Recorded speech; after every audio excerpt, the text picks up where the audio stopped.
오늘 귀한 하나님의 말씀이 새벽 제단에 나온 저와 또한 유튜브를 함께 예배드리는 온 교우들에게 은혜가 되고 축복이 되기를 주의 이름으로 축복합니다. 오늘 성경 말씀 고린도후서 4장 말씀에는 어제 말씀에 연이어서 고린도 교회의 그 거짓 교사들을 향해서 사도 바울은 자신의 사역에 대하여서 계속하여서 변호하기를 원하십니다.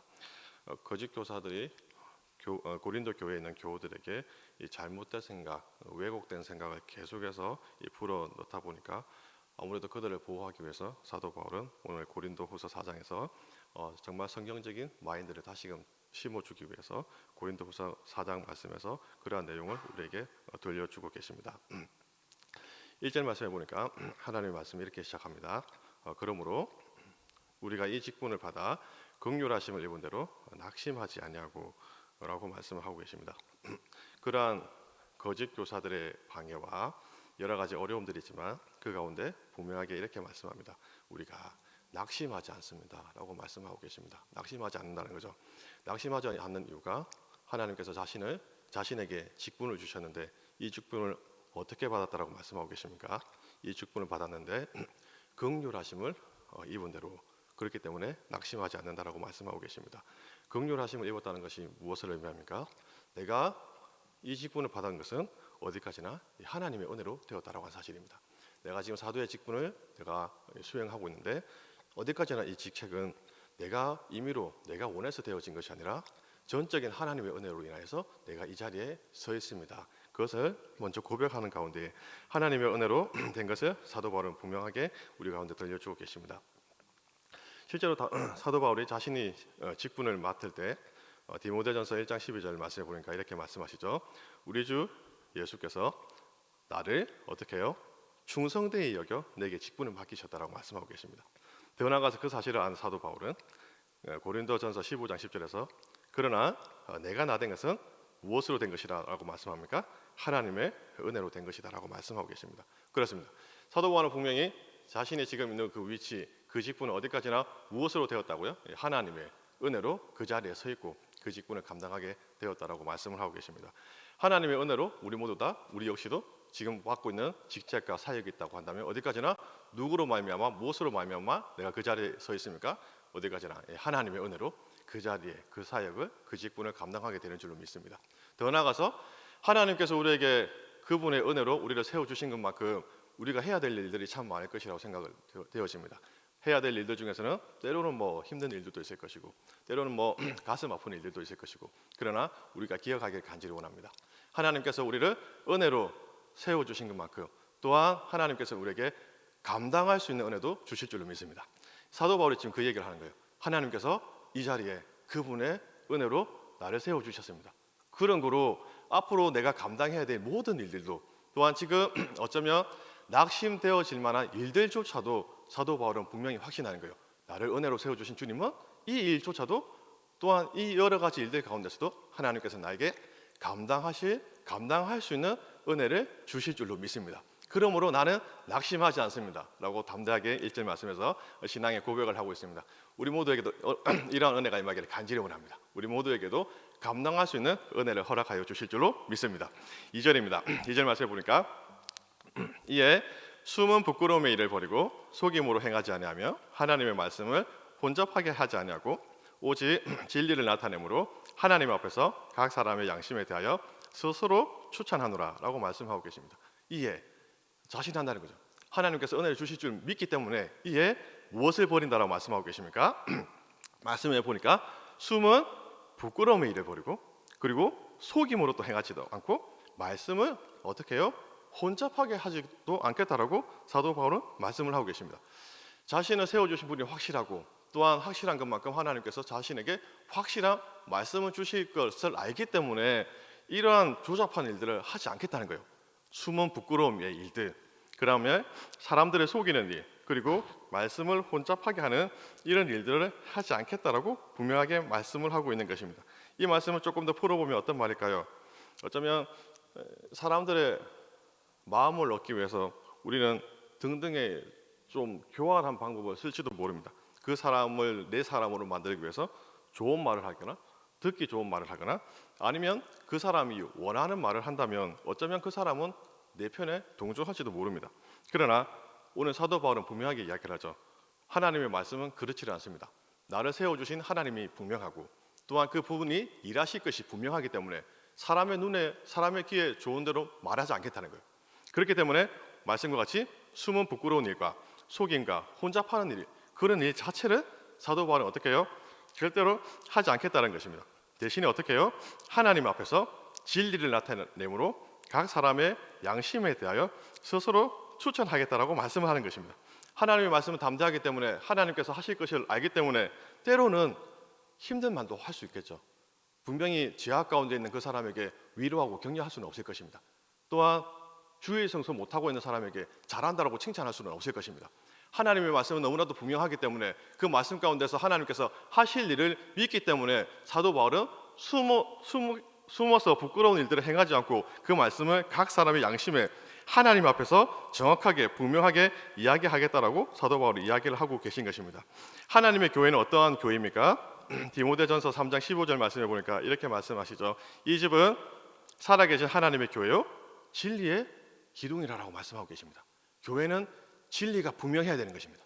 교회에 하나님의 말씀이 허릿해진다고 한다면 그것은 어떻게 됩니까? 교회가 무너질 수밖에 없을 것입니다. 그렇기 때문에 사도 바울은 분명하게 하나님께서 세워주신 것만큼 하나님의 진리를 가감없이 분명하게 이야기함으로 더 이상 세상과 사람과 타협하지 않고 하나님께서 세워주신 것만큼 분명하게 주의 복음을 증거하겠습니다 라고 우리에게 이야기를 하는 것입니다. 그런데 오늘 그 이야기를 들은 아주 그 거짓 교사들이 이렇게 이야기를 하는 거예요. 아니 사도 바울 선생님, 그러면 당신의 말처럼 그렇게 복음을 분명하게 죄악에 대해서도 하나님께서 하실 것을 그렇게 믿으면서 그렇게 분명하게 확실하게 복음을 증거하였는데 그럼에도 불구하고 믿지 않는 사람들은 왜 믿지를 않습니까? 이 거짓 교사들이 사도 바울에게 그렇게 질문한 거죠. 왜 믿지를 않습니까? 그렇게 질문을 하니까 3절 말씀처럼 사도 바울이 대답을 합니다.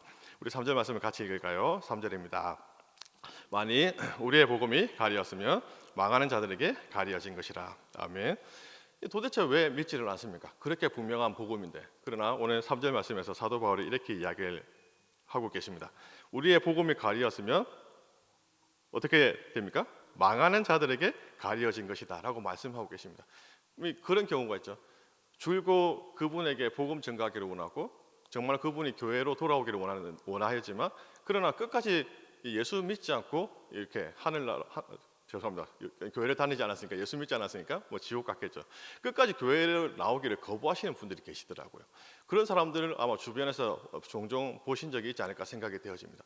정말로 교회로 나왔으면 좋겠는데 예수 믿었으면 좋겠는데 계속 그들에게 복음을 전가하지만 그럼에도 불구하고 교회에 끝까지 나오지 않는 그러한 사람들을 우리가 본 적이 있을 것입니다. 그들을 향해서 우리가 하나님의 복음이 약하다라고 하나님의 복음이 능력이 없다라고 이야기할 수가 있습니까?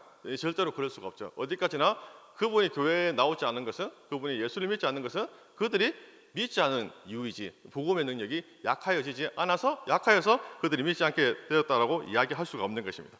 오늘 3절 말씀과 같이 사도 바울은 그렇게 이야기를 하는 것입니다. 복음의 능력이 가리워진 것이 아니라 왜요? 그들이 믿지 않기 때문에 복음의 능력이 가리워졌습니다 라고 이야기를 하면서 또 이야기합니다. 4절 말씀입니다. 4절 말씀을 보니까 그 중에 이 세상의 신이 믿지 아니하는 자들의 마음을 혼미하게 하여 그리스도의 영광의 복음의 강체가 비치지 못하게 함이라고 말씀하고 계십니다. 복음의 역사 가운데 말씀 사역 가운데 성령님도 역사하지만 세상의 영도 또한 세상의 신도 우리의 마음을 혼미케 하고 우리를 방해하고 있는 것을 우리 모두 다 인정할 것입니다. 실제로 세상의 영은 복음의 능력을 방해하고 있죠. 제가 중고등부 담당하면서 아주 오래전에 담당하면서 그 아이가 엄마 따라 이단 신천지에 가게 됐다는 사실을 아주 뒤늦게 안 적이 있습니다. 그리고 나서 길거리에서 우연히 마주쳤는데 그 아이가 엄마 따라 신천지 갔는데 그 아이가 하는 이야기가 이렇게 이야기를 하는 거예요. 얼마 전까지만 해도 중고등부 수련회에서 재밌게 놀다가 이단 신천지에 한번 갔다 와서 하는 이야기가 전도사님 여기가 정말로 좋습니다. 이 자리에서 저는 지금까지 태어나서 이런 곳을 처음 느껴보았고 이 너무나도 좋고 황홀하고 어떻게 중학교 아이 입술에서 그런 이야기가 나오는지 이해할 수는 없지만 그렇게 할 수 있는 건 사람의 생각과 사람의 이성을 뛰어넘어서 역사는 분명히 이단의 영이 역사함으로 말미암아 그런 일들, 그러한 것들에 빠지게 되었다. 죄송합니다. 빠지게 된다는 것을 우리 모두 다 인정하게 될 것입니다. 다시금 이야기하면 그 사람의 눈을 가리고 복음을 믿지 못하게 하는 것은 그들의 불신앙과 그리고 믿지 못하게 만드는 세상의 영, 세상의 신이 혼미케 함으로 말미암아 믿지 않게 될 뿐이지 복음의 능력은 변함이 없습니다 라고 우리에게 들려주고 계십니다. 다시 한번 4절까지 말씀하는 가운데 하나님의 복음의 말씀은 확실하고 분명한 줄로 믿습니다.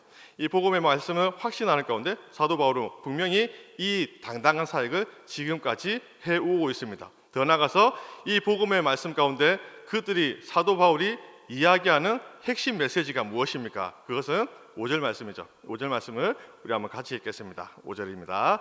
우리는 우리를 전파하는 것이 아니라 오직 그리스도 예수의 주 되신 것과 또한 예수를 위하여 우리가 너희의 종된 것을 전파함이라. 아멘. 오늘 5절 말씀해 보니까 이 복음에 대한 말씀에 대해서 사도 바울이 전파하는 것은 분명히 우리를 전파하는 것이 아니라 누구를 전파하고 계십니까? 오직 그리스도 예수의 주 되신 것과 가장 먼저 복음의 말씀 가운데 가장 먼저 전파되어지는 것이 오직 그리스도 예수가 주 되신 것에 가장 먼저 전파한다라고 말씀을 하고 계십니다. 예수 그리스도 그 이름이면 족하다는 거예요. 예수 그리스도 그 이름만 전파를 하여도 모든 문제 해결자가 예수님이 되시고 우리 인생의 해답이 되시는 분이 우리 인생의 결론이 되시는 분이 주 예수님이시기 때문에 사도 바울은 이 사실을 너무나도 분명하게 알고 있기 때문에 복음 메시지 가운데 주 예수님만 선포하면 모든 문제가 해결됨을 너무나도 잘 알고 있기 때문에 사도 바울은 우리가 전파하는 것은 주 예수님 그분밖에 없다라고 우리에게 말씀을 하고 계십니다. 사실 예수 그리스도 그 이름 모든 문제 해결자이심을 믿으십니까? 예수 그리스도는 우리 사람의 모든 문제 해결자 되심을 믿습니다. 예수님을 통하여 성경 66권의 말씀을 나의 말씀으로 붙들 수 있고 오직 예수 그리스도 그 이름만 붙들면 모든 문제의 해결자가 되심을 믿고 고백할 수 있어야 될 것입니다. 오늘 사도 바울은 분명하게 이야기를 하고 계십니다. 예수 그리스도 그분이면 족합니다. 우리가 이야기하는 복음의 핵심은 이 예수 그리스도 한 분입니다. 더 나아가서 또한 사도 바울이 증거하는 것은 예수를 위하여 우리가 너희의 무엇된 것을 전파한다라고 말씀하십니까? 너희의 종된 것을 전파합니다 라고 말씀을 하고 계십니다. 왜 예수가 주가 되면 이걸로 족할 것 같은데 연이어서 사도 바울은 우리가 너희의 종된 것을 전파함이라 라고 말씀을 하고 계실까요? 어쩌면 우리가 당신들의 종이 된 것은 어떻게 생각하면 그분들에게 아첨하고 아부하여서 그 사람들을 나의 편으로 만들기 위해서 너희의 종된 것을 전가한다라고 생각할지도 모릅니다. 그러나 사도 바울의 서신서를 가만히 읽어보면 특히 갈라디아서 1장 10절 말씀을 읽어보면 우리가 사람들의 기쁨을 구하였으면 우리가 그리스도의 종이 아니다라고 말씀하신 사도 바울의 말을 기억한다고 한다면 여기서 우리가 여러분들의 종된 것을 전가한다고 할 때 이 말은 사람들을 얻기 위해서 이것을 전가한다고 이야기하지 않고 있는 것입니다. 예수님께서 12명의 제자들을 섬겨주셨는데 예수님께서 섬기신 그 섬김을 가만히 보게 되어지면 예수님의 섬김에는 분명한 목적이 있고 분명한 방식이 있고 분명한 가치관이 담겨져 있었습니다. 예수님의 섬김에는 다른 사람들과의 섬김과 다르게 예수님의 섬김에는 아주 그분만이 걸어가셨던 제자도의 충실한 가운데 예수님께서는 사람들을 섬겨주셨습니다. 예수님께서 섬기셨던 그 섬김은 하나님의 종으로서 모든 사람이 제자의 길을 가도록 하기 위해서 예수님께서는 섬겨주셨습니다. 다시금 이야기하면 사도 바울도 지금 너희의 종이 된 것을 증거하는 이 이유는 예수로 주로 삼고 있는 모든 사람들이 자기와 똑같이 더 나아가서 예수님과 같이 걸어가셨던 제자의 길을 걸어가기 위해서 지금 사람들을 섬기고 종이 되었다라고 우리에게 말씀하고 계신 것입니다. 오늘 이 말씀을 통해서 사도 바울이 증거했던 예수 그리스도의 복음과 또한 예수 그리스도가 걸어가셨던 제자의 길을 걸어가도록 오늘 섬기는 이 섬김까지 보면서 우리에게도 동일한 은혜가 임하기를 간절히 원합니다. 예수 그리스도를 붙들고 또한 제자의 길을 걸어갈 수 있는 은혜가 임하기를 간절히 소망합니다. 더 나아가서 6절하고 7절 말씀입니다. 6절과 7절 말씀을 보게 되어지면 어두운 데에 빛이 비치라 말씀하셨던 그 하나님께서 예수 그리스도의 얼굴에 있는 하나님의 영광을 아는 빛을 우리 마음에 비추셨느니라 라고 말씀하고 계십니다. 오늘 말씀을 보니까 하나님께서 천지를 창조하셨는데 천지를 창조하셨을 때 가장 먼저 무엇을 창조하셨습니까? 어두운 데 빛이 있으라 라고 하셨을 때 그 빛을 가장 먼저 창조하셨는데 그 빛이 예수 그리스도를 말미암아 우리 마음에 비추어졌다라고 말씀하고 계십니다. 근데 이 영광의 빛이 어디에 있습니까? 7절 말씀이죠. 7절 말씀을 같이 읽겠습니다. 우리가 이 보배를 질그릇에 가졌으니 이는 심히 큰 능력은 하나님께 있고 우리에게 있지 아니함을 알게 하려 함이라. 아멘. 하나님께서 천지를 창조하신 그 창조의 빛, 그 능력의 빛이 우리 안에 비추어졌고 그 빛이 우리 안에 있다라고 우리에게 말씀하고 계십니다. 근데 우리 안에 그것을 담고 있는데 우리는 어떻게 해요? 질그릇과 같아서 그 질그릇 안에 보배를 가지고 있는 것과 같이 비유하면서 우리에게 설명을 하고 계십니다. 이 말씀을 가만히 묵상하면서 기도원의 300용사가 기억나더라고요. 기도원의 300용사가 미디안 민족을 무찌를 때 어떻게 무찌릅니까? 이 항아리에다가 횃불을 넣어가지고 그 횃불을 돌려서 미디안 그 군인들에게 던지고 나서 모든 사람들을 전멸하게 되어진 그 사건을 우리가 기억할 수가 있을 것입니다.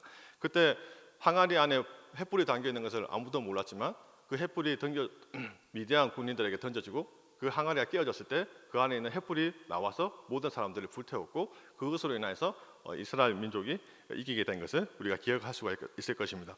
오늘 6절과 7절 말씀을 보면서 우리 역시도 우리 안에 연약함들, 성정이 있고 약점이 있지만 그 성장과 약점이 무너지는 가운데 우리 안에 비추어졌던 그 하나님의 창조의 빛과 능력의 빛이 세상 가운데 바라게 되어질 때 능력이 나타나게 되면 우리에게 말씀하고 있는 것입니다. 횃불이 항아리가 깨어지고 나서 그 능력이 드러난 것 같이 우리의 연약함과 우리의 질그릇과 같은 이 연약함의 모습이 깨어질 때 복음의 능력이 더욱더 강력하게 나타날 수가 있게 되는 것입니다. 그 가운데 8절부터 12절까지 말씀을 보게 되어지면 사도 바울은 지금 자신이 당하고 있는 여러 가지 어려운 일들을 우리에게 말씀을 하고 계십니다. 9절 말씀에 보니까 박해를 당하고 그리고 10절 말씀에 보니까 예수의 죽음을 우리 몸에 짊어지고 있고 또한 12절 말씀에 보니까 죽음이 우리 가운데 아주 강력하게 역사하고 있음을 우리에게 말씀을 하고 계십니다. 우리 안에 보배를 우리 질그릇 안에 담고 있다 보니까 그 영광의 빛이, 그 능력의 빛이 세상 가운데 나타나게 되어질 때 분명히 어떻게 될 것 같습니까? 어쩌면 그 능력의 빛이 강력하게 비추어지는 가운데 세상이 우리 하나님께로 돌아오는 역사도 일어날 수도 있겠지만 또 반대로 세상이 우리를 절대로 좋아하지는 않죠. 세상이 우리를 좋아한다고 한다면 큰 오산일 것입니다. 그 영광의 빛을 보고 세상 사람들은 거의다가 욕을 하거나 세상이 우리를 향해서 등을 돌리는 것을 우리가 경험할 수가 있을 것입니다. 사실은 예수님께서도 우리에게 말씀하실 때 양을 이리 가운데로 보냄과 같다라고 말씀하시면서 세상에서 너희가 환난을 당하나 담대하라고 말씀하셨던 예수님의 말씀과 같이 우리는 세상에서 환난을 당할 수밖에 없고 또한 양을 이리 가운데로 보낸 것과 같이 우리는 세상 가운데서 어려움과 여러 가지 고난들을 겪을 수밖에 없다라고 하는 사실입니다. 그 가운데 계속해서 사도 바울은 우리에게 다시금 우리의 믿음을 붙들어 주고 계십니다. 어떻게 붙들어 주고 계시냐고 하니까 13절부터 18절 말씀이죠. 이러한 등등의 이유로 세상 가운데 여러분들은 복음의 능력을 가진 하나님의 영광의 빛이 가진 사람들입니다. 그러나 세상에서 고난을 당하지만 13절부터 18절까지의 이 말씀을 우리에게 이야기하면서 그 가운데서도 낙심하지 않고 믿음으로 이겨나가기를 우리에게 다시금 당부하고 있습니다. 그 이유들을 보게 되면 13절 말씀에 보니까 다윗의 고백을 이렇게 인용하면서 다윗도 고통 가운데 내가 믿고 말하였습니다 라고 이야기하였던 것처럼 우리 역시도 어려운 가운데 믿음으로 말하고 믿음으로 이겼으므로 여러분들도 믿음으로 이겨나가기를 원합니다. 다시금 이야기하면 믿음을 가지고 있다면 우리는 낙심하지 않게 될 것입니다 라고 우리에게 낙심하지 말라고 말씀을 하고 계십니다. 더 나아가서 14절 말씀요. 14절 말씀을 보니까 주 예수를 다시 살리시니까 예수와 함께 우리도 다시 살리사 너희와 함께 그 앞에 서게 하실 줄을 아노라. 이 말씀은 어떤 말씀입니까? 결국 우리가 고난 가운데 죽음을 당한다 할지라도 부활을 믿는다면 그 부활의 영생이 있기 때문에 다시금 그 부활의 소망을 바라보면서 우리는 낙심하지 않게 될 것입니다 라고 말씀하고 계시고, 또한 15절 말씀에 보니까 궁극적으로 이것은 하나님께 영광이 되기 때문에 하나님께 영광 될 것을 생각하면서 낙심하지 말라라고 우리에게 말씀을 하고 계십니다. 그러한 등등의 이 이유들을 우리에게 말씀하면서 우리 16절부터 말씀을 다시 보면 16절 말씀 제가 읽겠습니다. 그러므로 우리가 낙심하지 아니하노니 우리의 겉사람은 낡아지나 우리의 속사람은 날로 새로워지도다. 이 세상은 우리를 싫어하지만 그 세상 가운데 우리는 여러 가지 힘들고 어려운 일들을 당하는 가운데 그 사람은 낡아지지만 우리의 속사람이 날로 새로워지기 때문에 절대로 우리는 낙심할 필요가 없음을 우리에게 다시 한번 말씀을 하고 계십니다. 저희 외할머니가 저희 가정의 신앙의 일대가 되어 주셨습니다. 가장 먼저 예수님을 믿으셨죠. 가장 먼저 예수님을 믿으시는 가운데 온 가족이 예수님 믿도록 하기 위해서 무척이나 많이 애를 썼다라고 제가 들었습니다. 새벽마다 기도하시고, 그리고 또 새벽마다 기도할 뿐만이 아니라 또한 그리고 나서 우리 자녀들, 저희 삼촌뻘 되시는 분들이죠. 그분들을 교회로 인도하기 위해서 참 무척이나 애를 썼고, 그 가정 가운데 무시받기도 하고, 그러다가 세월이 간 거예요. 그러다가 세월이 가고 세월이 가서 아주 늙어서 쉽게 얘기하면 병중에 눕게 되어진 만큼 이제 늙게 되어진 거죠. 그러나 세월이 가면서 그 사람은 낡아지지만 결국에는 그 사람이 낡아지지만 그 속 사람은 하나님의 일을 하면서 너무나도 그 영이 맑아지게 된 것을 제가 본 적이 있고 기억하고 있습니다. 그 결과로 저희 가족은 모두 다 예수님을 믿게 되어졌고, 사실은 동네 사람들 몇 분도 하나님께로 돌아오게 되어졌고, 그분이 임종하게 되어졌을 때 장례식장에서 글쎄요, 그분께 돌아가신 할머니께 저는 감사하고 존경할 수밖에 없게 되더라고요. 우리 할머니 덕분에 우리 모두 다 예수 믿게 되어졌고 복을 받게 되어졌구나. 배운 것은 별로 없었지만 그래도 할머니가 그 사람은 후패하여지고 낡아지지만 그 속 사람은 하나님의 일을 하면서 강건하여지고 하나님을 더욱더 사랑하고 하나님에 대한 열정과 영혼 구원에 대한 열정으로 일하신 덕분에 우리 모두 다 하나님을 믿게 되어졌고 하나님께로 돌아오게 되어졌구나. 그 사실을 기억하면서 우리가 기억하게 되어진 것은 그 사람의 모습에 집중하기보다는 우리의 속사람이 잘 될 수 있도록 기도하고 우리의 영혼이 날마다 강건하여지기를 여기에 집중하고 기도할 수 있기를 간절히 원합니다. 이 사실 가운데 우리 모두 다가 은혜가 있기를 간절히 원하는 것은 그 사람은 어쩔 수 없이 낡아집니다. 그러나 우리의 속사람은 하나님을 만나야 되는데 그냥 쓸쓸한 모습으로 만나기보다는 우리의 속사람이 더욱더 강건해져서 하나님을 만날 수 있기를 간절히 원합니다. 그래서 연이어서 17절과 18절 말씀 가운데 이렇게 말씀을 하고 계십니다. 우리가 잠시 받는 환난에 경한 것이 지극히 크고 영원한 영광에 중한 것을 우리에게 이루게 함이니, 지금 받는 환난은 아주 경하다는 것입니다. 그러나 우리의 속사람이 강건하여져서 하나님을 만나게 되어지고 그 영광 가운데 거하게 되는 것은 더욱더 중하다라고 우리에게 말씀을 하고 계십니다. 그래서 결론적으로 18절 말씀에서 우리가 주목하는 것은 보이는 것이 아니요 보이지 않는 것이니 보이는 것은 잠깐이요 보이지 않는 것은 영원합니다. 눈에 보이는 것에 주목하기보다는 보이지 않는 영원한 것에 주목하면서 그러면서 이 세상 가운데 여러 가지 어려운 일들을 다 담당하고 감당하고 이겨나가기를 마지막으로 당부를 하고 계십니다. 마지막 결론입니다. 낙심하게 될 일들은 우리에게 계속해서 찾아오게 되는 것 같습니다. 그 낙심하게 되는 일들 찾아올 수밖에 없지만 그러나 그 낙심하는 일들 가운데 교회를 사랑하는 마음이 우리는 이겨나가게 될 것이라고 믿습니다. 교회를 사랑함에 있어서 사람들마다 그 사랑하는 사랑의 정도가 있는 것 같아요. 교회를 사랑함에 있어서 교회를 잠깐 사랑할 수 있는 사람이 있는 것 같습니다. 그냥 잠깐 사랑하는 거죠. 눈에 보이는 것들로 인해서. 그러나 정말로 교회를 사랑하는 사람은 미래를 바라보고 멀리 바라보고 사랑하는 사람은 진짜 사랑하는 사람이 아닐까 생각이 되어집니다. 멀리 바라보고 사랑할 수 있는 사람은 기다릴 수 있고 참을 수 있고 멀리 바라보고 사랑하는 사람들은 아파도 참을 수 있는 사람이, 멀리 바라보고 사랑하는 사람이 진짜 사랑하는 사람이 아닐까 생각이 되어집니다. 오늘 성경은 우리에게 말씀합니다. 눈에 보이는 것은 잠깐이고 보이지 않는 것은 영원하다라고 말씀하고 계십니다. 어디까지 멀리 바라보아야 될까요?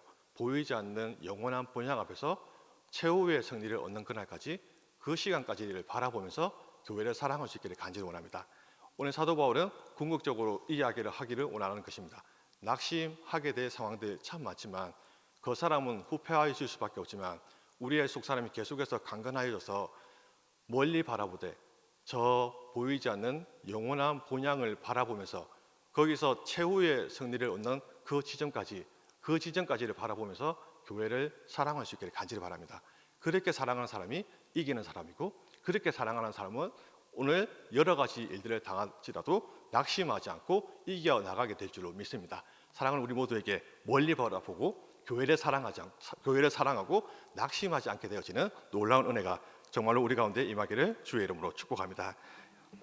좋으신 아버지 하나님 감사를 드립니다. 하나님 도와주시옵소서. 아버지 하나님, 우리 가운데 낙심하는 일들이 찾아올 수밖에 없지만 낙심하지 않기를 간절히 원합니다. 믿음으로 이겨나가기를 간절히 원하고, 또한 부활에 대한 소망을 가지고 이겨나가기를 원하고, 또한 아버지 하나님이여 멀리 바라보고 교회를 사랑할 수 있도록 도와주시옵소서. 멀리 바라볼 수 있는 믿음을 더하여 주셔서 지금 당장 어려움이 찾아온다 할지라도 낙심하지 않고 믿음으로 묵묵하게 이겨나갈 수 있도록 도와주시옵소서. 하나님 살아계심을 믿습니다. 살아계신 하나님께서 아버지 하나님이여 우리의 삶을 돌보아 주시고 우리를 은혜 가운데 세워주신 것만큼 감당할 수 있는 은혜도 우리에게 허락하여 주셔서 아버지 하나님이여 모든 일들을 잘 감당해 갈 수 있도록 하나님 도와주시옵소서. 이 시간 귀한 예물을 구별하여서 드립니다. 드린 손길들 주님께서 축복하여 주시고 기도의 제목대로 하나님께서 도와주시기를 간절히 원하며 예수 그리스도의 이름으로 기도합니다. 아멘. 하늘에 계신 우리 아버지, 아버지의 이름을 거룩하게 하시며 아버지의 나라가 오게 하시며 아버지의 뜻이 하늘에서와 같이 땅에서도 이루어지게 하소서.